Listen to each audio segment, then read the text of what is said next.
Please subscribe for more updates. Bell button pi click చేయండి.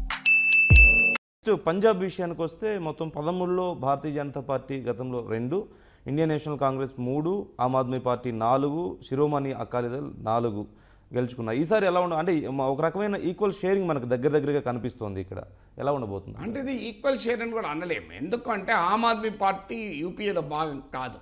ఢిల్లీలో కూడా కాంగ్రెస్ పార్టీతో ఆమ్ ఆద్మీ పార్టీకి పొత్తు లేదు. అందువల్ల పంజాబ్ రాజకీయాలు 2014లోనే 3-way స్ప్లిట్గా మారింది. అంటే అకాలీదళ్ బీజేపీ కూటమి 1, ఆమ్ ఆద్మీ పార్టీ 2, కాంగ్రెస్ 3. ఇక్కడ కాంగ్రెస్ అధికారంలోకి వచ్చింది, ఆమ్ ఆద్మీ పార్టీ ప్రధాన ప్రతిపక్ష స్థాయికి వచ్చేసింది. అదొక ఒక ముఖ్యమైన ప్రతిపక్షంగా ఆమ్ ఆద్మీ పార్టీ వచ్చింది. అందువల్ల ఇది 3-way స్ప్లిట్గా ఉంటుంది. చాలామంది పంజాబ్ అసెంబ్లీ ఎన్నికలప్పుడు కూడా అంచనా వేసింది ఏంటంటే ఆమ్ ఆద్మీ పార్టీ రంగప్రవేశం చేసి 3-way స్ప్లిట్గా దీన్ని డివైడ్ చేయడం వల్ల బీజేపీ లాభపడుతుంది అని అందరూ అంచనా వేశారు. కానీ బీజేపీ శిరోమణి అకాలీదళ్ ప్రభుత్వం పట్ల రాష్ట్రంలో ఉన్న తీవ్ర వ్యతిరేకత వల్ల ఆమ్ ఆద్మీ పార్టీ చీల్చినా కూడా, ఆమ్ ఆద్మీ పార్టీ థర్డ్ ఫోర్స్గా ఎమర్జ్ అయినా కూడా కాంగ్రెస్ను అధికారంలోకి రాకుండా ఆపలేకపోయారు కెప్టెన్ అమరేందర్ సింగ్. అందువల్ల పంజాబ్లో కాంగ్రెస్ బలపడింది. ఇటీవల జరిగిన పార్లమెంట్ ఎన్నికల్లో కూడా కాంగ్రెస్ పార్టీ ఉప ఎన్నికలు బై ఎలక్షన్స్లో కూడా బీజేపీ సిట్టింగ్ సీట్లను భారీ మెజార్టీలతో కాంగ్రెస్ ఓడించింది. ఆమ్ ఆద్మీ పార్టీ ఈ మధ్యకాలంలో బలహీనపడింది. ఆమ్ ఆద్మీ పార్టీ నుంచి చాలామంది వెళ్ళిపోయారు. ఆమ్ ఆద్మీ పార్టీ ఒక రకంగా అచేతన వస్తుకు చేరుకున్నది. అంటే ఒక ఊపుండి ఢిల్లీ తర్వాత దేశంలో మరో స్టేట్లో అధికారంలోకి వస్తుందంటే అది పంజాబ్లోనే అనే వాతావరణం కూడా వచ్చింది ఒక దశలో. అలాంటిది ఆమ్ ఆద్మీ పార్టీ బాగా బలహీనపడింది. సో ఆమ్ ఆద్మీ పార్టీ బలహీనపడడం కాంగ్రెస్కు మరింత బలపడటానికి కారణమవుతుంది. ఇక్కడ బీజేపీ శిరోమణి అకాలీదళ్ లాంగ్ స్టాండింగ్ అలయన్స్, చాలా కాలంగా మిత్రులు. నిజంగా చెప్పాలంటే బీజేపీ కన్నా కూడా అకాలీదళ్ మీద బాగా వ్యతిరేకత ఉంది.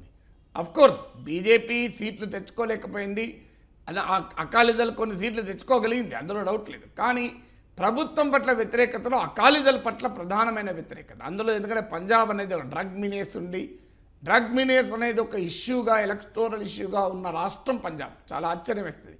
సరిహద్దు రాష్ట్రం, పొరుగునున్న పాకిస్తాన్లోని పంజాబ్ నుంచి ఈ డ్రగ్స్ అనేది ఇల్లీగల్గా ఇంపోర్ట్ అవుతుంది.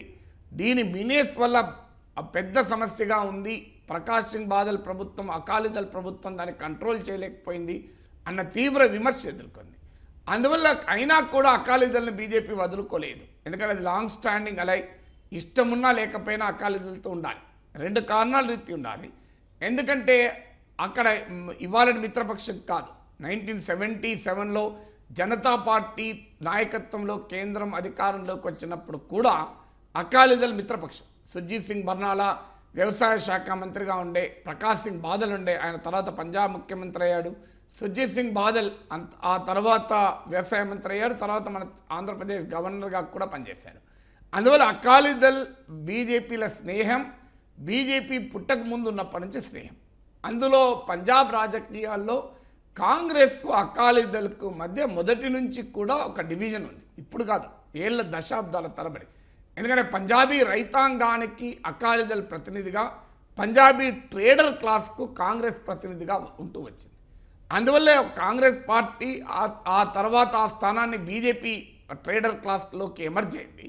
అందువల్ల కాంగ్రెస్కు అకాలీదళ్కు ఉన్న చారిత్రకమైన డివైడు, బీజేపీకి అకాలీదళ్కున్న పాతకాలపు మైత్రి వల్ల అకాలీదళ్ పట్ల వ్యతిరేకత ఉన్నా కూడా బీజేపీ ఆ పార్టీతో పొత్తు పెట్టుకుంది.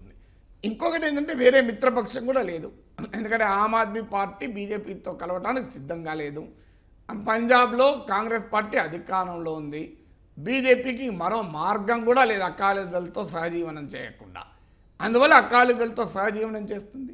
డెఫినెట్గా లోక్సభ ఎన్నికల తర్వాత జరిగిన శాసనసభ ఎన్నికల్లో కాంగ్రెస్ పార్టీ సత్తా చూపుకుంది. కెప్టెన్ అమరేందర్ సింగ్కు వ్యక్తిగతంగా కూడా బాగా పలుకుబడింది కనుక గతంతో పోలిస్తే కాంగ్రెస్ సీట్లు ఖచ్చితంగా పెరిగే రాష్ట్రాల్లో పంజాబ్ ఒకటి, పెరగడానికి చాలా అవకాశం ఉన్న రాష్ట్రాల్లో. ఎన్డీఏకు వచ్చినాయి 6 సీట్లు కనుక ఎంత తగ్గుతాయి? ఈ ఆమ్ ఆద్మీ పార్టీ లాస్ అనేది కాంగ్రెస్ గెయిన్గా ఉంటుందా, బీజేపీ గెయిన్గా ఉంటుందా చూడాలి. కానీ కాంగ్రెస్ పార్టీ మాత్రం ఖచ్చితంగా 2014 టాలీ కన్నా ఎక్కువ సీట్లు తెచ్చుకోగలిగే రాష్ట్రం పంజాబ్.